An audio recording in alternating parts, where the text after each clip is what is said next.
Hi, I'm Michelle Drew. I'm the zoologist with Western Shield, and I'm just here to talk about an operational experiment that we conducted to determine the efficacy of Eradicat interspersed into a fox baiting program.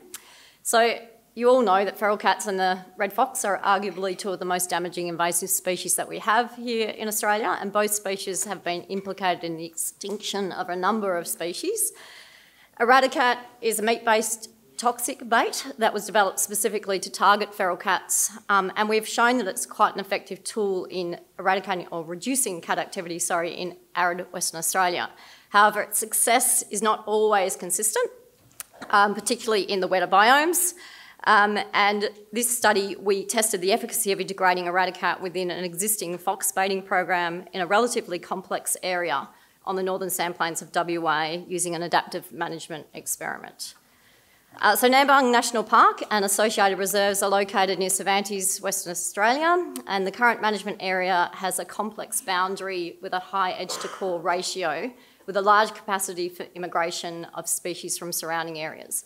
It's largely surrounded by cleared or highly modified areas, and Nambung itself also has a high visitor rate which prevents baiting of the entire reserve. So you can see the red area there, that's the baiting cell, and you can see it's quite a complex area. It's not an ideal area to bait.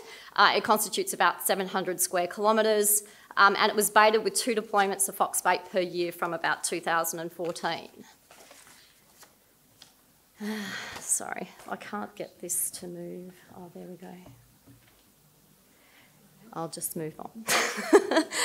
Because past attempts to evaluate baiting effects have been hit and miss, we changed our approach in this project in 2 key ways. First, we implemented an adaptive management experiment by altering our baiting regime using a reverse approach, and as such, all baiting ceased in late 2018, and we implemented Eradicat in 2016 in amongst the fox baiting, so it's an integrated approach. This aimed to create a contrast in the data and improve the resolution of our analysis. Secondly, we developed a novel spatio-temporal dynamic occupancy model, and this allowed us to account for density-dependent influences on cat activity, and that could mask the potential effects of baiting on cats. This allowed us to account for the density-dependent influence on cat activity levels that can mask the potential effects of baiting on cats and how baiting effects attenuates with time. And this allowed the model to better describe the period of baiting effectiveness and account for any lags that will likely be important in determining the optimal baiting frequency. Monitoring was implemented using cameras within the baited cell and a non-baited control area in a before-after control impact design type experiment. So the modelling identified that cat activity was reduced by less than 20% up to 50 days post the Eradicat baiting, and by day 100 the reduction was no longer detectable. In comparison, there was a 99% reduction in foxes 50 days after the Eradicat baiting, but this effect was quickly reduced to less than 20% 100 days after the bait drop. The modelling identified that the total impact was dependent upon the starting activity levels at each site, and so with reductions in activity levels predicted to be less at sites with high starting activity. So the more activity you had at the site, the less of an impact the baiting had. We also needed to note that there was extremely large confidence intervals for cat detections, which was reflected in the rarity of detecting cats on cameras. So we didn't see many cats in essence. We only got just over 2,900 cat detections on the cameras compared to about 24,000 for fox in the 5-year period that we were monitoring at the site.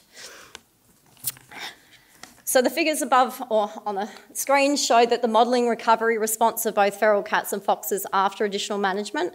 Both foxes and feral cats had the capacity to recover from baiting within 4 months, and potentially because of the high level of immigration to the site. As you saw, it was a really complex site. There was lots of areas for foxes to move into the site if it wasn't being managed in the broader landscape. And basically, this identified the need to have regular ongoing management rather than singular management events, and identified the need to engage a broader community in fox management in these complex type cells. So our model predicted that the maximum potential reduction in cat activity would likely not exceed about 25% at this site. Mechanisms such as migration from the broader landscape quickly masked the impact of baiting, resulting in the total feral cat activity not being changing substantially over the period that we were monitoring. There is possibly other behavioural changes that may have also contributed to the minimal change in activity post-baiting. And given the massive reduction in foxes immediately after baiting, it's possible that change in cat behaviour may have potentially increased the detectability and counteract any impacts from the actual baiting itself. Although Eradicat has shown to be very effective at some locations in some years, the impact of baiting on feral cats is not always consistent, and it's likely strongly influenced by local conditions prior to and at the time of baiting, and the frequency of other cat management strategies.